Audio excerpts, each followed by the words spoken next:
Ladies and gentlemen, online viewers worldwide, welcome to the 2020 Tang Prize Laureate Lecture in Rule of Law. The 2020 Tang Prize in Rule of Law is shared by 3 non-governmental organizations. They work in different areas of the world, but share the virtues of promoting the rule of law where it faces severe challenges. Today, we're honored to invite the 3 laureates to share with us their experiences. May I now invite Dr. Ye Junrong, Chair of the Tang Prize Selection Committee for Rule of Law, to introduce the 2020 Tang Prize Laureate. Dr. Ye, please. Ladies and gentlemen, the 2020 Tang Prize in Rule of Law is special in that it was jointly awarded to 3 international non-governmental organizations. Each of them has made remarkable efforts in advancing the rule of law in their respective societies, overcoming the challenges unique in their surroundings. One common approach shared by all 3 organizations is strategic litigation. That is, instituting legal proceedings aiming at acquiring rulings of the court so as to bring about progressive changes. That is the common theme in this series of Laureate lectures.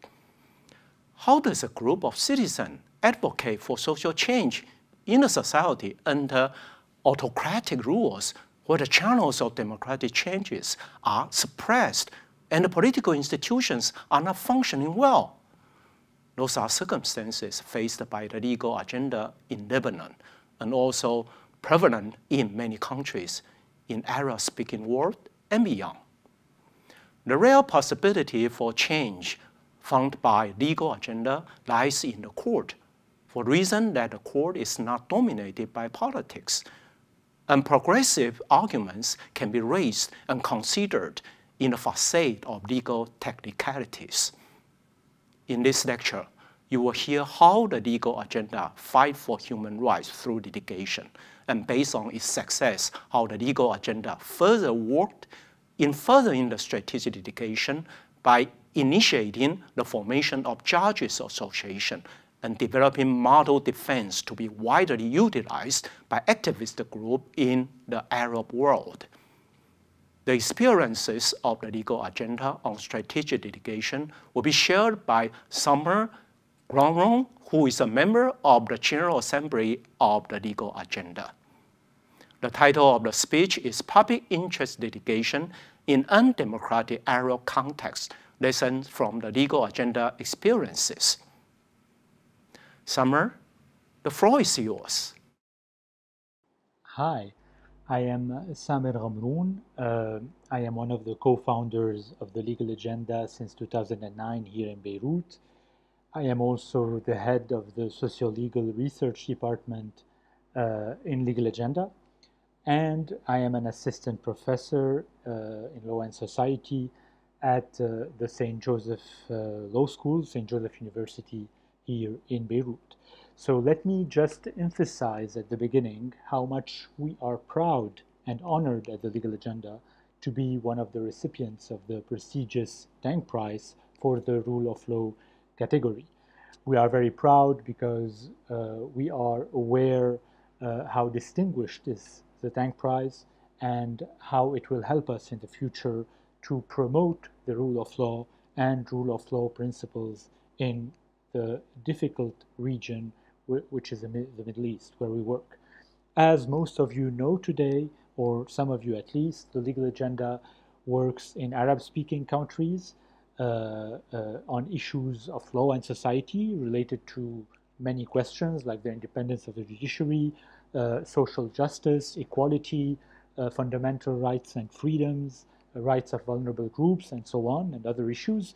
And in all these issues, litigation and public interest litigation is a very important, a key element in promoting these principles and these rights we are talking about. I want to state and I want to emphasize how much our work on the ground, the Legal Agenda's work on the ground, has allowed us to identify specific challenges for the issues of the rule of law that might not be identified by scholars or academics. And these challenges allowed us to like ask new questions and interrogations about the implementation and promotion of these rule of law principles through litigation mainly. So after years of work in courts with judges, with lawyers, with law students on the ground in Lebanon, Tunisia, Egypt, and other Arab countries, Arab-speaking countries, we started searching what does it mean to work for the rule of law in a region where law is often a brutal tool in the hands of autocrats of all sorts. When we are facing actually not a rule of law, but actually a rule by law system. And most of you know this distinction between rule of law and rule by law, and in the latter, rule by law, law is just a tool, a weapon in the hands of dominant groups in government or the establishment, allowing them to control and repress people and groups in society. So what does it mean when to litigate? What does public interest litigation means in context of rule by law, which is the context, as we will see, of most Arab-speaking countries? And how can litigation produce social progress and legal change when courts are, as they are in most Arab-speaking countries, dependent on autocratic or corrupt rulers and autocratic and corrupt like establishment groups which dominate the polities of these countries, and especially in a period where the COVID pandemic has like allowed these autocratic governments in the region to gave it pretext to kill social mobilizations and street mobilizations in the region. So with these questions, we must be aware that these questions are necessary because of the context in which we work, the context of rule by law and the absence of democracy in most Arab-speaking countries. Let me give you a few examples. Like if you go Syria, Libya, Yemen, you have collapsing institutions with often a war situation. In the Gulf countries, you have autocratic rules with a political economy which is very repressive and unfriendly to fundamental rights and freedoms. You have a big concentration of power in traditional monarchies like Jordan or Morocco. You have different kind of authoritarianism in Egypt, or even different in Algeria. You have very unstable situations in Iraq, in Sudan, and today in Lebanon with its huge economic and political crisis. You have Israeli occupation and apartheid in Palestine. And the only country which might show positive signs on the level of rule of law and democracy, Tunisia, is facing very difficult challenges in political and economic issues today. So we have a region, we are talking about public interest litigation in a region where crony capitalism and authoritarianism in its different forms often hide behind nice constitutional facades, often parliamentarian facades, or even constitutional monarchies. But these facades and these covers are hiding very violent, repressive, and control practices in most Arab-speaking countries, with the partial exception of Tunisia, as we said. So we are in a region where law is often a repressive, exploitative tool in the hands of autocrats, and where courts, where we are going to litigate, are often an element of the control apparatus of these autocratic regimes. So basically, what we must be aware of is that we don't have much choice practically than to go to courts. Why? Because other aspects of the political scene and the social scene are totally paralyzed by the repressive and autocratic regimes in place. Like we have in all these countries, most of these countries, we have rigged electoral processes when there are elections, which isn't the case in many Arab countries.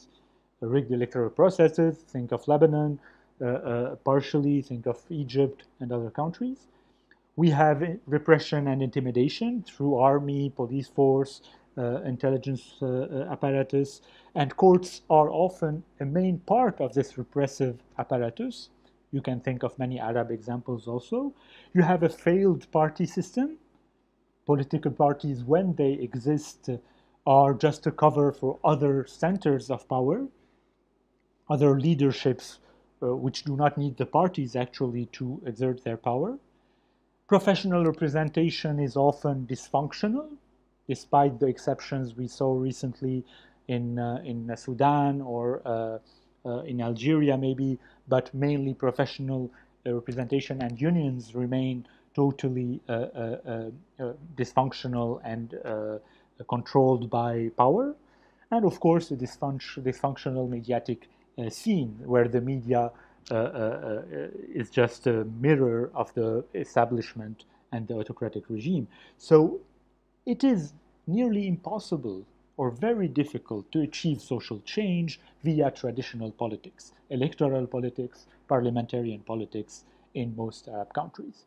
So basically, when we observe this very grim, very difficult political situation, where elections are often controlled and rigged by the regime, and where the conditions of national political public debates are not met because of the control of the media, of unions and NGOs, etc., litigation can become, and this is my point today in this short presentation, litigation can become one of the rare tools available to initiate public debates and social change, as we will see.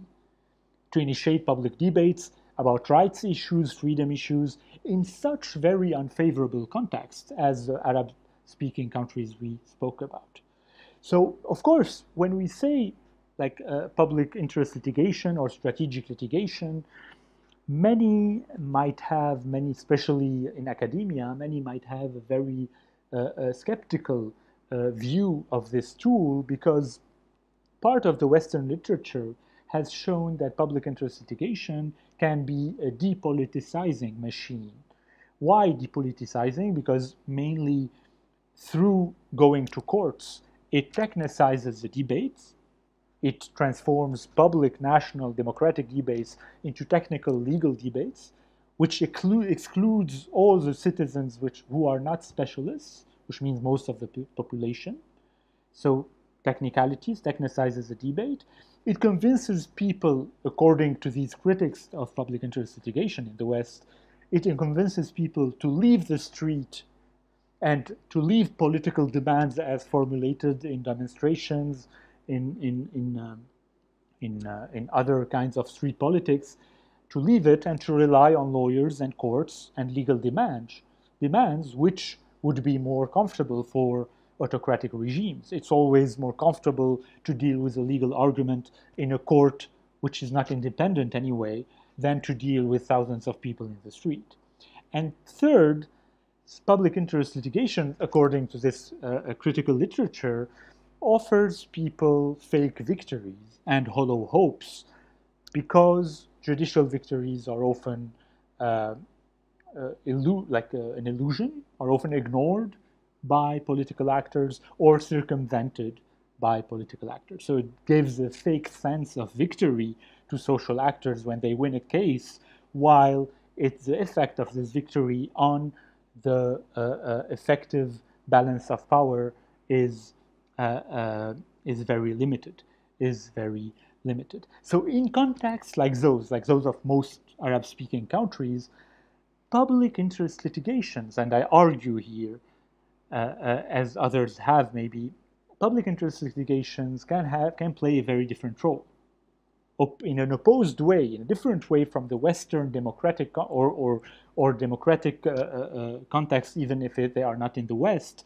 But in such context, where the political system is totally blocked and controlled by an extreme concentration of power in politics, economy, etc., litigation, when carefully designed and built, as I will explain, is not an apolitical tool. It's a politicizing tool in a very healthy way, as I will show. So from a pragmatic perspective, for lawyers, activists who work on the grounds in these Arab-speaking countries, courts and litigations can be a way, under certain conditions, can be a way to repoliticize an otherwise static social scene. Static social scene that we find in most Arab-speaking countries today, political scene, I mean, the society is never static, but political scene, the visible official political scene in these countries can look static because of repression, because of cooptation, because also sometimes of crippling meta debates. What I mean by meta debates is huge debates that totally monopolizes public debate in a country, like the secular religious debate in Lebanon or in Tunisia lately, the West versus East debate, as we're observing it in some countries also in the Middle East. So these meta huge debates annihilate the possibility of politics, meaning of debating the actual lives of people in these countries. So litigation in these contexts allows sometimes to reintroduce debates into daily life and about daily life.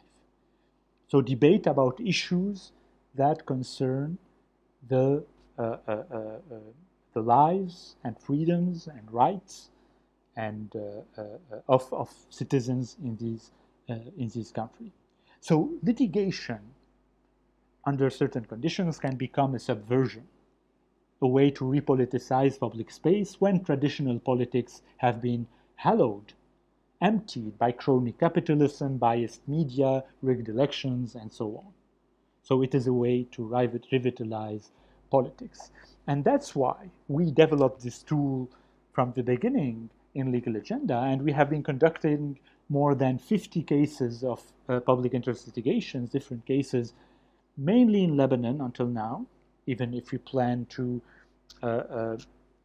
develop it elsewhere in the next few years, and related to many issues, since like LGBTQ, in a way, for example, to reinterpret criminal law and to reinterpret the notion of nature in criminal law, to encourage judges and lawyers to understand nature in a different way, as a way not to repress sexual freedoms. In issues and cases of labor law, in order to consolidate the rights to form unions for workers, for example, in issues of migrant workers, in order to put an end to a discriminatory and abusive legal situations for migrant workers in Lebanon, but also many other issues related to freedom of expression, access to information, protection of the environment, reclamation of public domain, human trafficking, refugees, handicapped persons, sexual harassments, protesters' rights, and other issues. And you might notice that many of these issues are unpopular issues. What I mean is that it's not just repression and political obstacles, meaning government, that complicate working on these rights and issues. It's also a general popular resentment on like refugee issues or LGBT issues, etc., which means that litigations in these cases can become even more complicated, facing even more pressure from the ground. Not only the political regime, but also normal people who might wonder why we are litigating for migrant workers, for refugees, human trafficking or LGBTQ, etc. So what I want to emphasize here that the main battle is not a legal one in public interest litigation, in undemocratic contexts like in the Arab-speaking countries. It is not just a legal battle. It's not about selecting the right cases, producing the right legal arguments or precedents, like it is in most cases of strategic litigation everywhere in the world. It is, especially here in these unfavorable contexts, a matter of a normative battle. Normative battle meaning to change the normative and professional environment of legal professionals, of lawyers and judges and law students also in these countries. So I will try to state two things in this very short presentation. I've started to do it, of course, since 10 minutes. First, that public interest litigation can have a politicizing effect in undemocratic contexts, unlike what many authors claim in the West or in other democratic contexts.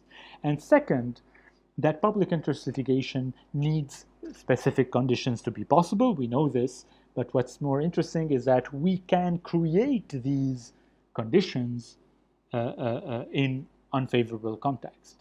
Intelligent activism can produce these conditions even in the hardest circumstances like the ones we are facing in the Middle East. So we are able, through litigation, to produce a very healthy politicization, politics, which the regimes is forbidding. The regimes doesn't let us do real politics in the streets, into public space, and media. Litigation can be a wonderful tool to reimpose other kinds of politics on the regime and in the public debate. Now, how do we create these conditions of possibility of public interest litigations in these undemocratic contexts in the Arab-speaking countries? The first condition to create concerns a different kind of judges. We know today, and without getting into the technicalities of it, but the judges and judiciary has two faces. One face is the face of power. Courts and judges are part of the control apparatus on society anywhere in the world. But the other face of the judges and of the judge is the face of an actor that can go against power, against executive or legislative power. And our goal here, as researchers, activists, lawyers, is to encourage this second face of the judge in our countries. And our goal is to, which is essential to any public interest litigation effort, is to develop this second aspect of the judiciary. And to give you an example of what it practically means, here in Lebanon, for a long time, judges didn't have the right to unite in an association. Judges' clubs or judges' associations were forbidden. We started, since 2007, 2008, 2009, we started working with many judges, trying to present the idea and the importance of judges' associations. We made comparative research trying to show how a judges' association can help judges better protect their independence and their integrity, better be more vocal about the dangers on their professional practice, and so on. But during these years, in the absence of judges' associations, the only voice in the judiciary was the High Judicial Council in Lebanon, which is totally or mostly, depending on the years, mostly whose members are mostly chosen by the executive power. So as long as we didn't have judges' association in Lebanon, executive power was speaking in the mouth of the highest ranking judges in the High Judicial Council. So we had to work for more than 10 years, 12 years approximately, with seminars, articles, workshops, discussions. We put together judges from Tunisia, Morocco, Egypt, because they have very active, or had very active, judges' associations and clubs there with Lebanese judges, trying to introduce this idea and its importance, because we were convinced that as long as the only voice in the judiciary was the High Judicial Council, we won't get anywhere towards the independence of the judiciary and towards effective public interest litigation.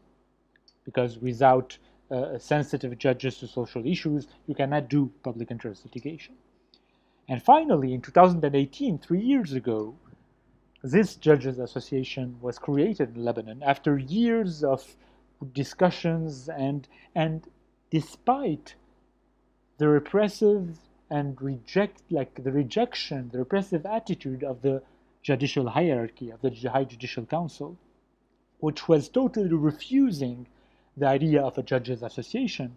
Why? Because these are the two faces of the judges I started talking about.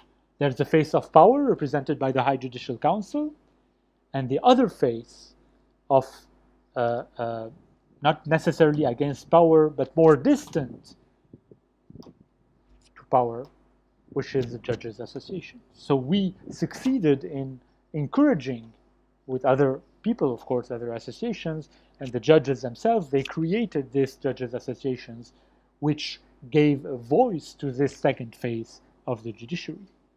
And it is very important to encourage judges to leave their very conservative role. Like the Egyptian model, the Egyptian experience was very useful to us here, because we showed other judges in the Arab-speaking countries, we showed them that how Egyptian judges, especially in 2005, 2006, understood that under the authoritarian regime that was prevailing then, the Mubarak regime, it was impossible for judges to really perform their duty while remaining in their traditional role, like merely and only implementing the law. So Egyptian judges in 2005, 2006 showed that they had to politicize their action.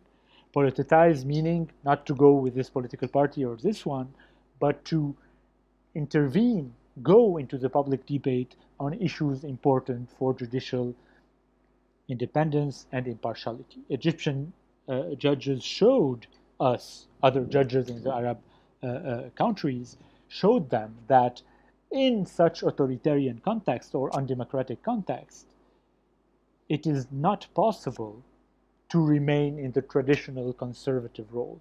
Judges had to invent a new social role for themselves. And we tried as much as possible to introduce these questionings, and other people have been trying to introduce these questionings into the circles of judges. Like, what is the social and political function of judges? What is their role in society, in our society, not in general? Is this role to blindly implement repressive laws that are produced by undemocratically elected assemblies, like they are in most Arab countries, or to work towards more substantial notions and forms of justice? When these questions become dominant in judges' circles, public interest litigation becomes much more feasible. When the second phase of the judge becomes dominant, or at least become visible, the face of the judge who can be critical towards the executive and legislative power, towards dominant parties in society, when this face becomes dominant, public interest litigation becomes more feasible and possible in all other issues. LGBTQ, refugees, vulnerable groups, workers, domestic violence, all issues become within reach. Why? Because we start to have a judiciary in its society, judges in their society, not above their society, as regimes want them to be. So, first condition to kind of subvert or change the judicial scene. The second condition is to do the same things, but on the lawyer scenes, because lawyers also have two faces. A liberal face, a traditional face, let's name it, the liberal traditional face, where the lawyer defends the interests of his clients only, and where the criteria of his success or her success and failure is measured through financial milestones mainly. A successful lawyer is a lawyer who has among his or her clients much more big companies, banks, and so on. Of course, the other face, I'm simplifying a lot, but the other face of the lawyer is a lawyer, like we can call them cause lawyers or public interest lawyers, are lawyers who are much more mainly committed to promoting social issues and defending social causes and very important causes like the different kinds of rights we've been talking about. So it is very important before engaging in public interest litigation to promote this different kind of lawyering. And this is even more difficult than judges. Why? Because in our political economies in the Arab-speaking countries today, especially after the liberalization phase in the 80s and the 90s, in our new political economies, lawyers are encouraged to side with the most powerful actors in society because their success, a successful lawyer, is evaluated on this criteria. So how to promote another kind of lawyering? Of course, here we worked on the tools, we worked on giving an example of different kinds of lawyering in our countries. The tools, let me give you 2 examples. For example, what I call the media issue. Traditionally here in Lebanon, lawyers shouldn't go onto the media to speak about their cases. It is forbidden for a lawyer to go on media and start speaking about a case he's defending. Of course, while in traditional lawyering this can be explained, I don't have the time to explain it now, but it can be explained because in the interest of the clients, of other lawyers, and so on. In these new kinds of lawyering, it was totally unimaginable to forbid lawyers to go to the media. Why? Because they are defending public causes. They are defending causes where there is a strong party and a weak party, where there's a dominant and a dominated. So media is crucial here to promote these just causes, these causes that this different kind of lawyering is carrying. So one of the battles has been, in the Lebanese context, for example, to allow lawyers, when they are defending big public interest issues, environment, corruption, and so on, to be able to go to the media, because otherwise the dominant party will always be dominant, and it would be impossible to change anything. So it was very relevant to make a change in the normative environment of the lawyers, especially in relation to these media issues. Another example, for example, about the tools, we developed model defenses that elaborate legal arguments to defend marginalized groups. These model defenses can, of course, fill the gaps in litigation when defense lawyers are still beginners or have no budgeted time to make their own work and research. Or even when lawyers are available, judges can use these model defenses as a pleading example. And these model defenses contribute to a discourse that help victims understand their legitimacy towards the judge. So on the main issues we were working on and doing litigation on, we developed these model defenses, documents showing how these cases should be defended, and disseminated them between lawyers, judges, to show how a specific kind of argumentation, of legal, socio-legal argumentation, can be made to better defend these cases. So these are examples of the tools, but also an example should be given to lawyers in these countries, an example they can follow. For example, in the Lebanese case, of course, I know the most, in 2015, there were many protests in Lebanon about the garbage crisis, and a lawyers' committee to defend the protesters was created in 2015. And these were volunteer-based lawyers. These were volunteers that were defending the protesters that were arrested in these demonstrations. And this committee started giving a unique experience for the entire profession in Lebanon and other countries, entire legal practice body in Lebanon, showing them how lawyering can be different, how it cannot be reduced to a relation between a lawyer and a client, often a wealthy one. And this 2015 experience was reactivated in 2019 following the big protests against the regime in Lebanon at the end of 2019, the uprising. And here again, we saw even more and more lawyers, volunteer lawyers, coming to defend the protesters, which indicates between 2015 and 2019-20 and today, which is indicating the changing values and norm inside the legal professions and the lawyer's profession in Lebanon. So we're trying to develop a role for lawyers in their society beyond their classical defense of freedom. Condition 3 is, of course, legal education. Here I should be very fast, but also legal education and legal curriculum in law school remains very conservative in its definition of what law is, what a legal professional is, and so on. Law is presented until today mainly as a technical science versus the law and society and the law in society approach we are defending. And no public interest litigation can be developed from this.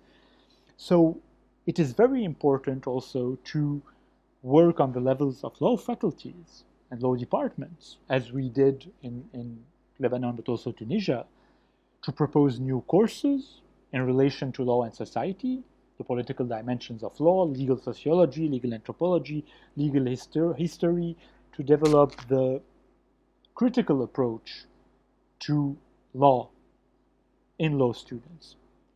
And then to introduce new material even in traditional courses, like new case studies in contract laws, new issues in administrative law, and so on.